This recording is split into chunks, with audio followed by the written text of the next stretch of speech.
right now. Pittsburgh's best sports show is about to begin. Call us or tweet us.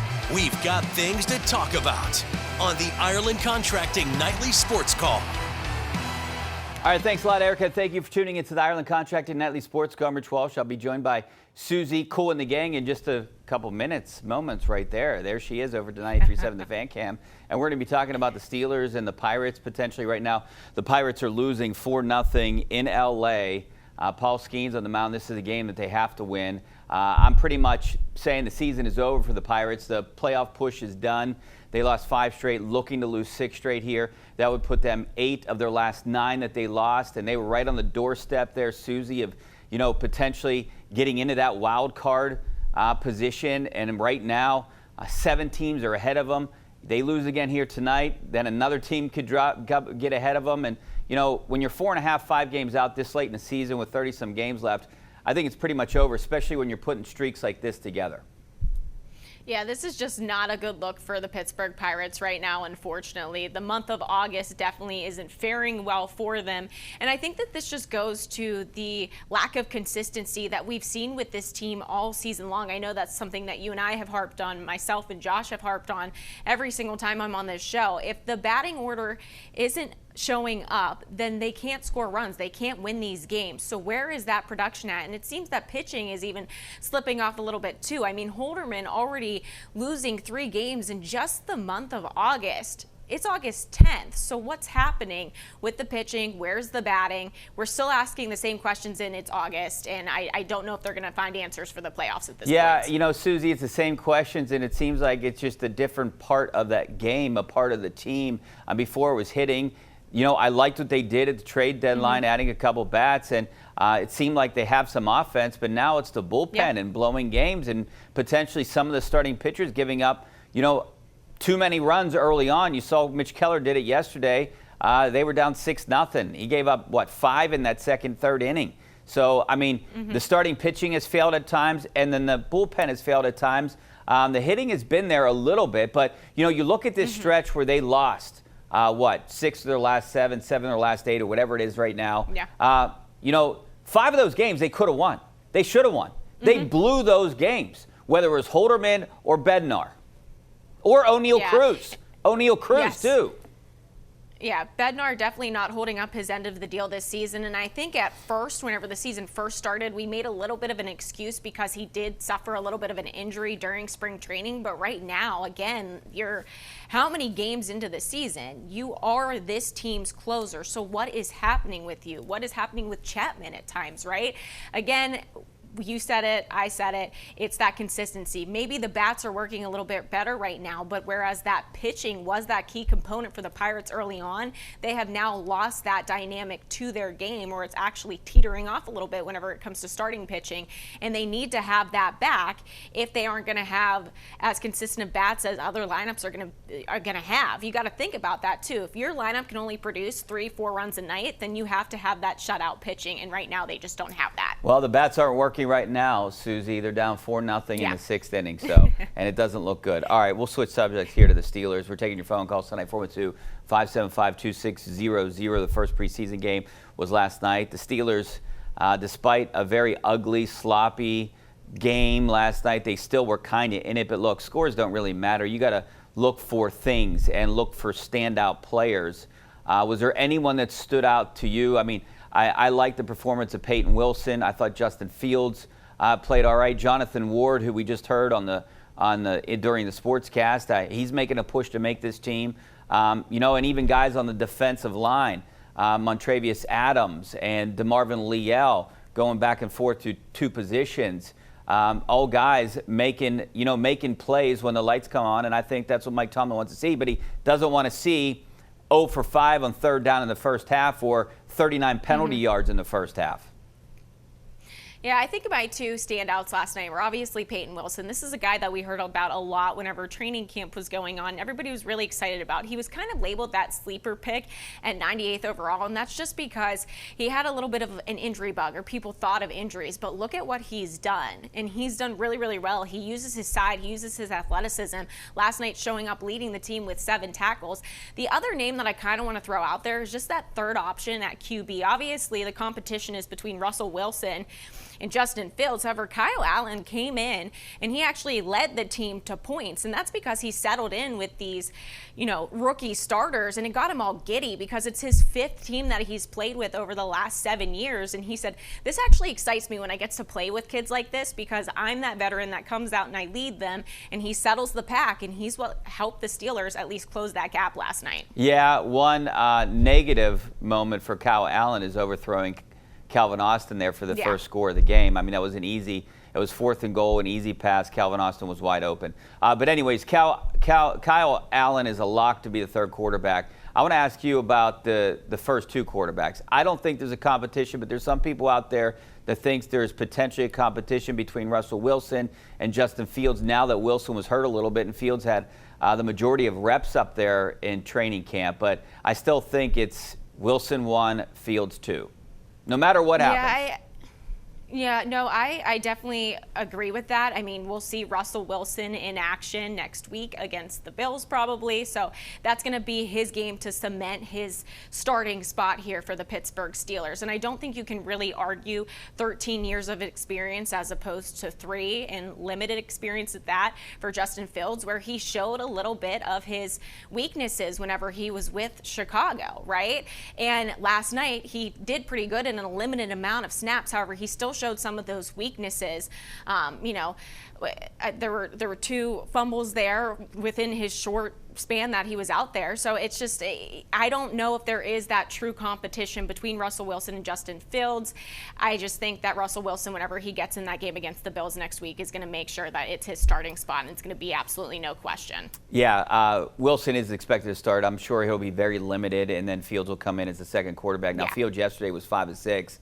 67 yards. I do think if they challenge that second pass to Van Jefferson, he might have been 6 for 6. But anyways, some of the problems that plagued him in Chicago kind of happened again. The fumble, center quarterback exchange twice. I think that hurt Nate Herbig a little bit. Zach Frazier now will probably be moved in and get more first-team reps. And I wouldn't doubt that he starts at center that second preseason game. But also, what you do like about Fields is his ability to run, but he did take a couple sacks. One was Troy Fautanu. I think it was O'Neal who had the sack. But anyways, we're going to take your phone calls tonight on the Steelers, on the Pirates. If you're watching us during the Pirates game, 412-575-2600 is the number. Back in a couple minutes.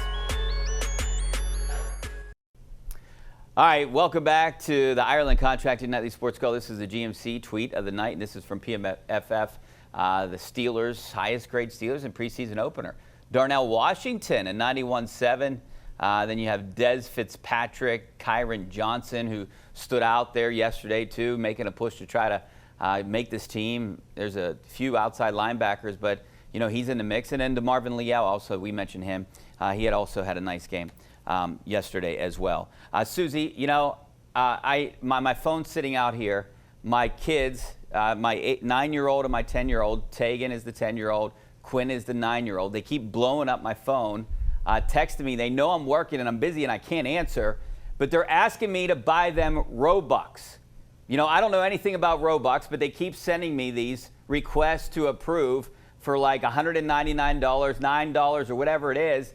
And my 9-year-old Quinn just called me cheap for not getting it. I think it's a waste of money. What are Robux? I don't even know what that is. It's a game. I have no idea that you play on your phone. You pretend to build a world, I think. Richie, you got to do what I do. I put my phone on silent here when we're on the show, man. Then you won't be getting bothered for that. I have no idea what Robux are, so I'm going to have to, I guess, brush up on my kid games, apparently. But my 9-year-old called me cheap because I wouldn't give her $5 for this video game. It is $5, you know. Are you gonna give it to her for something else? I would rather spend the $5 and take her to Starbucks instead of spending. I feel like it's wasting money just buying things in this make-believe world there is. So I just don't understand. Whatever. So I'd rather spend I'm not cheap. I just would rather spend the $5 on something else. All right, back to the Steelers. I think this game you'll see the starters a little bit more, right? And you'll see some of the starters actually play, potentially like T.J. Watt, Cam Hayward, Patrick Queen.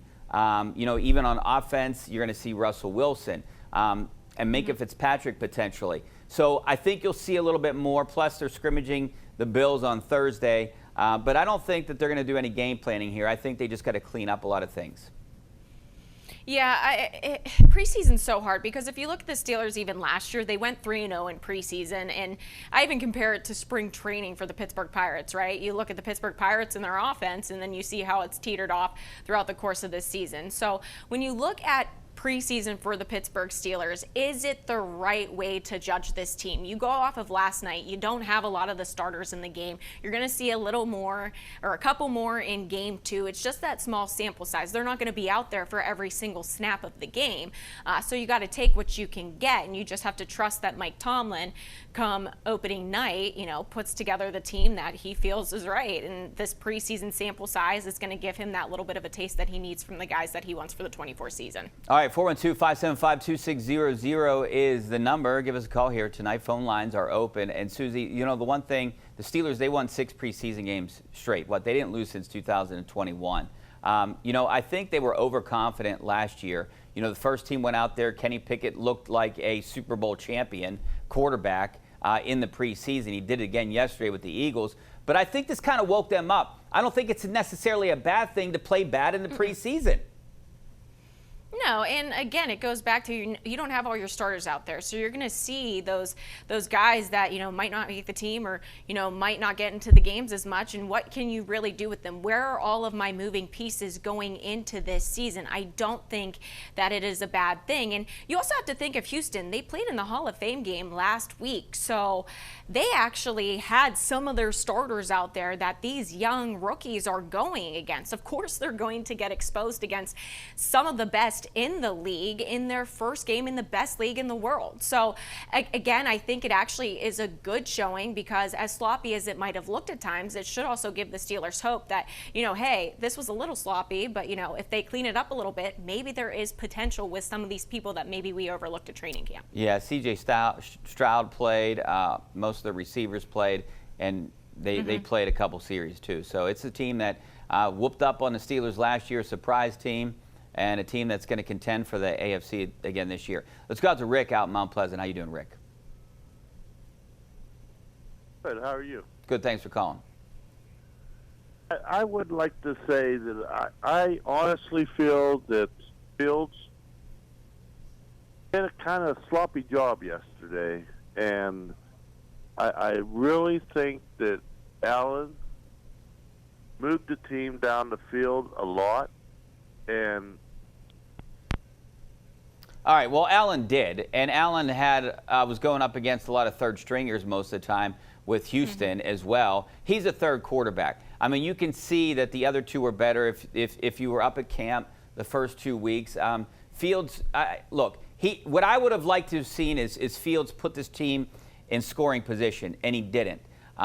He took a couple sacks, not necessarily his fault entirely. The center quarterback exchange, not necessarily his fault entirely, but he had a lot to do with that. So those are mistakes that he's got to clean up for sure.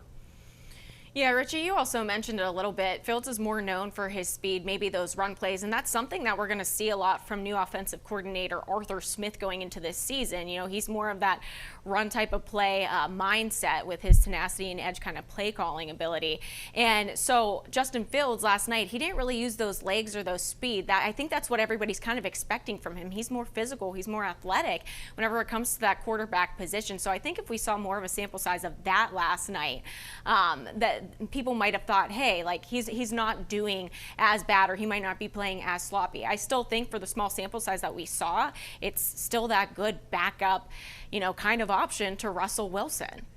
Yeah, I like Fields. I think he's going to be around here for a while. Hopefully they work out some kind of long-term deal with him, learn under Russell Wilson, and see what you have with him next year. So they're still looking for a number 2 receiver. We had the whole Brandon Ayuk saga. I don't know what's going to happen with that. No one seems to know. Now he's working on a deal with San Francisco. So I don't know if the Steelers moved on, if San Francisco will take. I know the Steelers don't want to part with the #1 draft pick, so I don't know if it's – and then you got to pay the guy too. But Juju Smith-Schuster became available. I'm not saying that he's a #2 receiver anymore, but I wouldn't be opposed to bringing him in here, signing him, seeing if he can make this team and be a part of this team.